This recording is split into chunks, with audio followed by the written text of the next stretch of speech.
Magandang araw po sa inyong lahat. Ako nga po pala si Adrian Carlepang. Narito po ako sa inyong harapan upang imunologo si Teniente Guevara. Pasensya na Ibarra, ngunit gusto lamang kita sabihan na mag-ingat. Huwag kang masyadong pa kasi siguro Ibarra, baka ikaw ay magsisi. Hay, hanggat sa pinakaulis ang oras ng pagkakulong, hindi naniniwala si Don Rafael na siya ang may mga kalaban. Ay, ngayon hindi niyo pa po pala alam.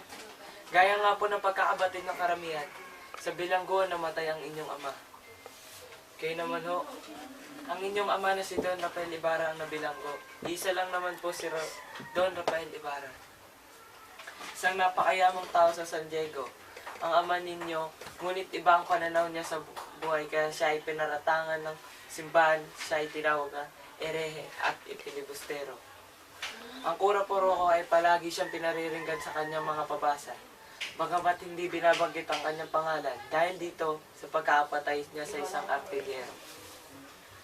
Isang araw, isang grupo ng mga bata ang nangaasar sa isang tatanga-tangang artilyero. At dahil sa busilak ang puso ng inyong ama, nang mapansing sinasaktan ng mga bata ng artilyero ay pinagtanggol ito ng inyong ama. Ngunit napalakas ang puwersa ng inyong ama, kaya ay napatay niya ang artilyero. Dahil dito ay nakulong ang iyong ama sa kulungan. Pinaratangan ang area at pilibusteros at sa bilongguan na din namatay. Nasa iyo ang pakikiramay ko, Ibarra.